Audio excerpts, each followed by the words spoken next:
Bonjour, bienvenue dans cette 6e vidéo, donc toujours consacrée à la première arabesque de Claude Debussy. Voilà, encore une fois, mes excuses pour la vidéo précédente qui a coupé car elle était trop longue. On va donc reprendre, voilà, là où on en était dans la main gauche de cette partie centrale. J'espère que vous n'êtes pas découragés par la vidéo précédente. Encore une fois, le passage central de l'arabesque est un petit peu compliqué à déchiffrer à cause des doubles voix de la main droite et des doubles voix de la main gauche. Mais encore une fois, prenez courage vraiment parce que c'est souvent dans cette arabesque que l'on voit pour la première fois ce genre d'écriture. Mais voilà, une fois qu'on l'a bien travaillé dans cette arabesque et qu'on est un petit peu plus à l'aise avec toutes ces notes tenues, c'est tout à fait extraordinaire parce que ça nous ouvre tout un répertoire de Debussy et pas seulement, en particulier le clair de lune que vous jouerez peut-être un petit peu plus tard. Voilà, ça nous permet d'accéder à tout un répertoire un petit peu plus complexe mais vraiment magnifique. Donc je vais reprendre là où j'en étais. Nous avions vu tout le tuto de la partie centrale de la main droite. Nous étions dans la main gauche. Et j'allais vous jouer cette main gauche. Donc sans s'arrêter partout, vous la rejouez un tout petit peu plus enchaînée une fois pour le rythme. Donc voici la main gauche de cette 3e page.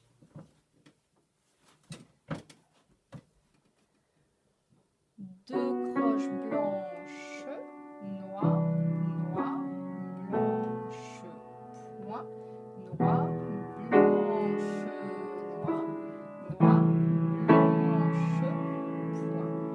Deux croches blanches, noir, noir, blanche, noir, noir, blanche, noir, blanche, noir, noir. Chute blanche, noir, chute blanche, noir, chute noir, noir, noir, noir, deux croches, chute blanche, noir, chute blanche, noir, chute noir, blanche, chute noir, blanche, noir, noir, blanche, blanche, noir, blanche, noir, noir, blanche, point. Deux croches blanches, noir, blanche, noir, noir, noir, blanche, noir, blanche, noir, noir. Voilà. Et une dernière chose avant de passer à la fin de ce passage central pour la main gauche. Donc je pense pas encore avoir détaillé les pédales. Donc je vais faire un petit arrêt sur la vidéo. Là j'approche un petit peu. Vous pouvez faire une petite pause pour les marquer sur la partition. Donc on a la pédale sur le premier temps, deuxième temps, quatrième temps. Puis pédale, pédale. Pédale ensuite sur le premier et deuxième temps, sur le premier temps, sur le 1, 2 et 4, à nouveau sur le 1, 2 et 4, et à nouveau sur le 1, 2 et 4. Ensuite, pédale sur les 3 premiers temps, 1, 2, 3. Ensuite, 1, 2, 4. Et ensuite, on a pédale sur les 2 et 4, puis à nouveau sur le 2 et 4, puis pédale sur le premier temps et 3, 4. 1, 2, 4, 2 et 4. Deuxième temps seulement, 1 et 2, 1 et 3, 4, 1 et 3, 1 et 2, 1 et 2, 1, 2 et 4, 1 et 3, 4, 1, 2 et 4, et 1, 2, 3. Voilà, cette pédale, elle peut changer un petit peu en fonction des pianos, en fonction de la vitesse, de la nuance à laquelle vous jouez, en fonction de l'acoustique. Mais en général, voilà, c'est celle que je fais habituellement et qui sonne pas trop mal.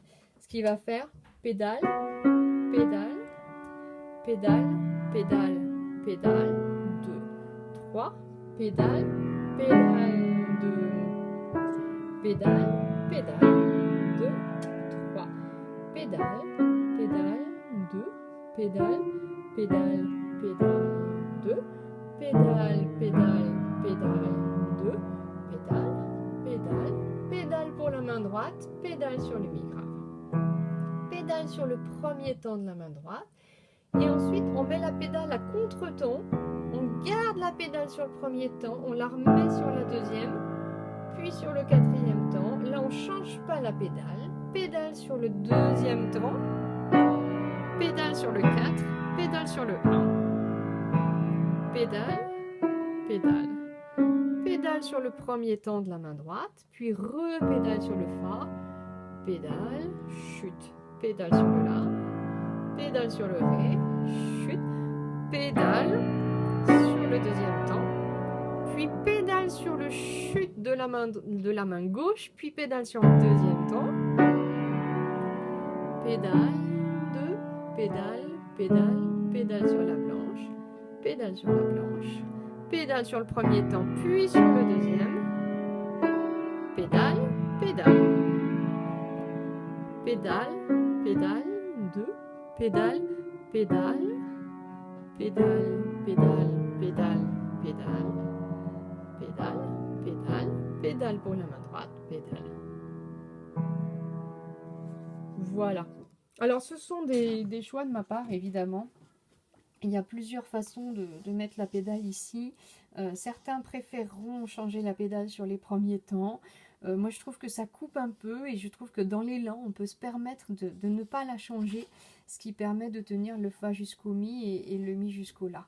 Voilà, cependant on peut aussi évidemment choisir d'autres pédales et faire par exemple pédale, pédale, pédale et pédale, pédale, pédale. Voilà, ça ce sera évidemment à votre niveau, à vous de choisir à l'oreille la pédale qui vous conviendra le mieux.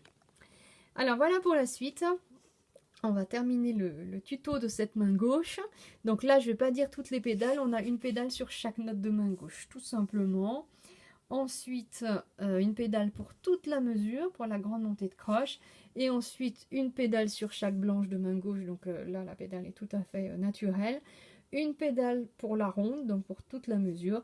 Et ensuite, une pédale sur chaque temps, premier, deuxième, troisième et quatrième temps de la dernière mesure. Alors voici le tuto de la main gauche.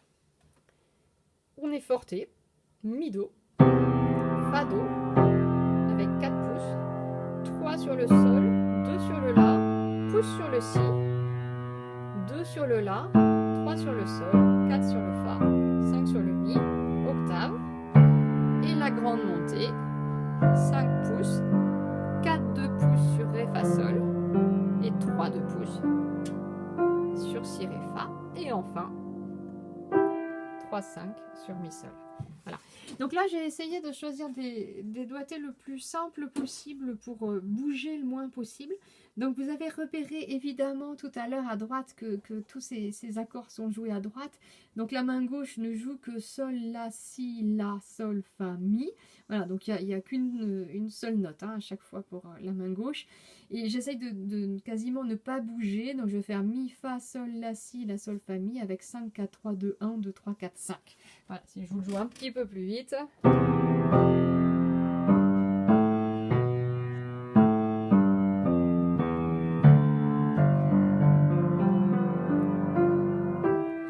Voilà, et enfin faites attention dans cette mesure-là, comme l'autre petite montée que l'on avait tout à l'heure, on a sol, sol, et puis dans la première montée, on n'a que ré, fa, sol, et à l'octave du dessus, on a si, ré, fa. Voilà, donc faites attention, on n'a pas le si la première fois, mais on l'a la deuxième fois, donc c'est pas exactement les mêmes notes sur les deux octaves. Donc ensuite, on arrive là, avec 3-5 sur la blanche mi sol, lié à pouce 4, alors c'est encore un doigté un petit peu particulier à cause de la touche noire. Ça arrive très souvent qu'au lieu de placer 1, 2, 3, 4, 5, quand on a une touche noire sur un pouce, qui n'est pas forcément très pratique parce que ça oblige à avancer la main, c'est un doigt court dans la main, on va inverser le pouce et le 2. Donc on va se retrouver avec 5, 4, 3, pouce 2. Donc ça va faire 3, 5 sur mi sol, pouce 4 sur fa la, 2, 3 sur sol si bémol, puis pouce 4 sur fa la, et ensuite pouce 3 sur mi sol. On va garder la ronde. Pendant que l'on tient le mi, le sol va aller au sol dièse, et pendant que l'on tient le sol dièse, le mi va aller au ré dièse. Et voilà, on a retrouvé notre thème de départ. Alors on va pouvoir détailler un petit peu tout ce passage mains ensemble. Alors mains ensemble, je vais vraiment pas m'arrêter dessus cette fois-ci parce que je pense que vous savez faire ça très très bien maintenant que vous arrivez dans la troisième page. Nous avons à nouveau des 3 pour 2 et à nouveau c'est la main droite qui a les triolets et la main gauche qui a les croches. Voilà, je vais vous jouer ça lentement, mains ensemble. Donc on arrive toujours avec notre mi-tenue que l'on a transformé en 5 et on se retrouve avec 2 5 à gauche et pouce à droite. 3 pour 2.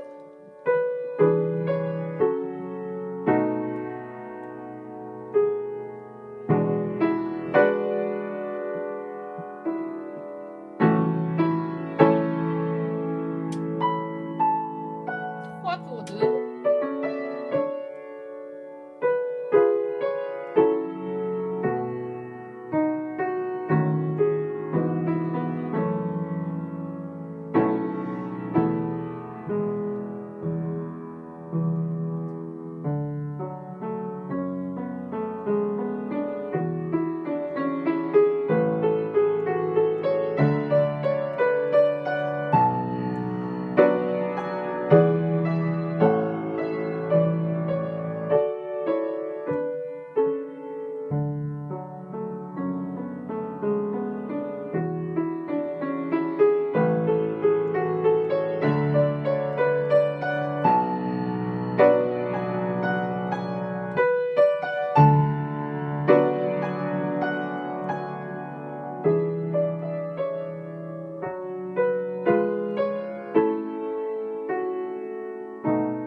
Voilà pour le mains ensemble lentement.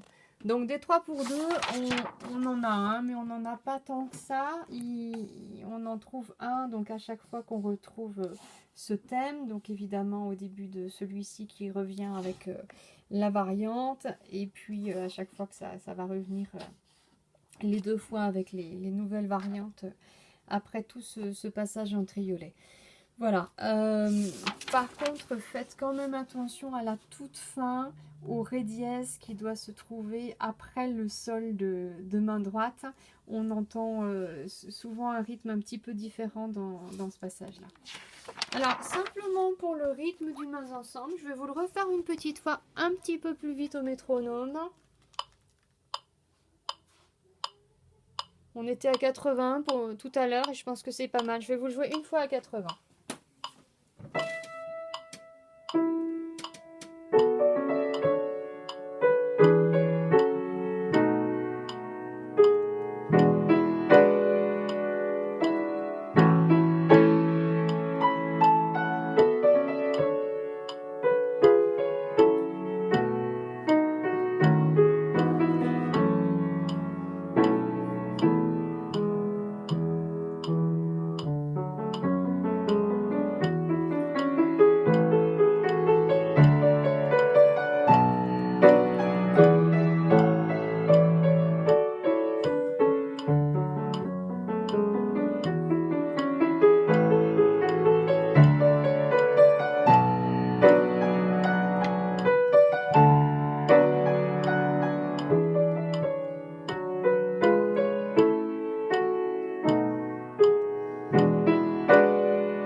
Voilà, donc c'est pas mal, c'est un tempo intermédiaire, mais pour le caser rythmiquement, c'est drôlement bien.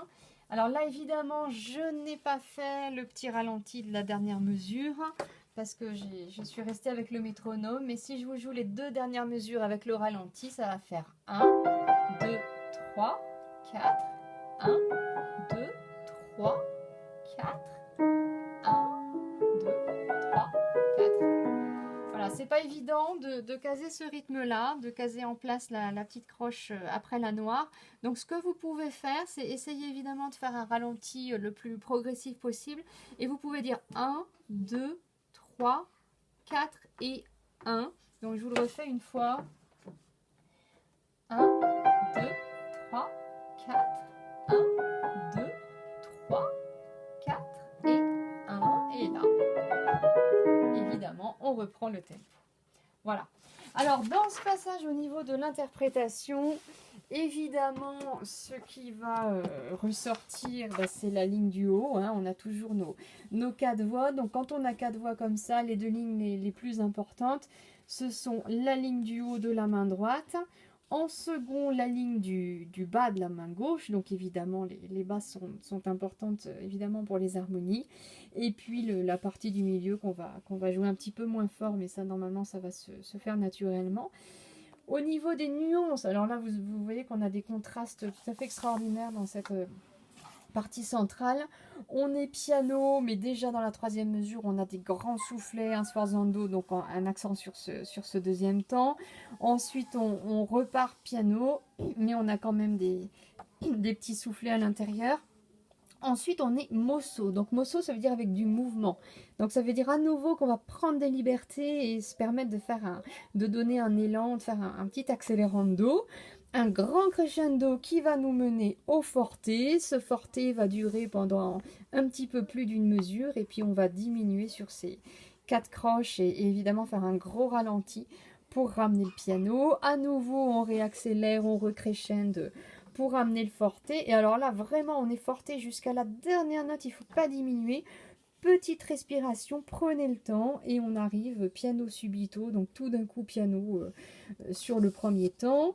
Là, on reste piano quasiment jusqu'au bout. On a un petit crescendo sur les 2 premières noires seulement. Et on arrive à nouveau forte, resoluto. Voilà. Et encore crescendo. Hein, donc on peut en déduire que quand on arrive sur cette mesure-là, on est quasiment fortissimo. Puis s'ensuit un grand diminuendo molto, c'est-à-dire diminuer beaucoup et ralentir. Più diminuendo, voilà, on diminue énormément, gros ralenti pour ramener le thème de départ. Donc je vous rejoue une toute dernière fois ce passage mains ensemble en exagérant un petit peu voilà, toutes les nuances, les petits ralentis, les petites respirations, les changements de personnages ou de caractère qu'on peut faire dans ce passage. Donc on part piano, très doux et très lié. Là, un peu plus riche.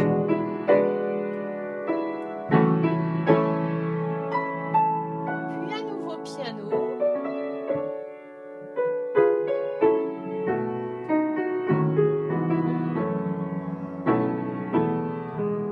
On repart très doux. Crescendo.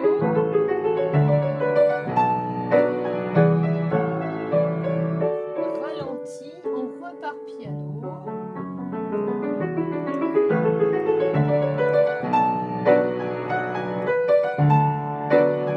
Forte jusqu'au bout et tout d'un coup piano.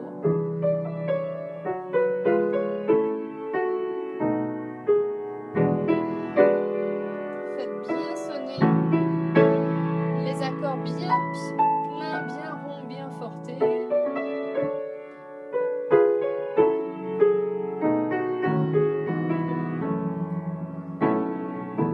On termine piano, petit crescendo et tout d'un coup forte. Alors là, ça doit être généreux, sonner rond, vraiment bien plein entre les 2 mains.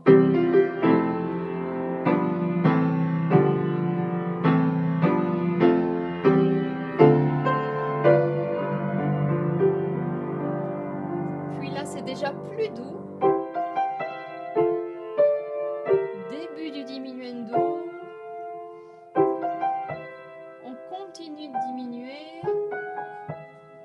ralentit beaucoup. Petite transition.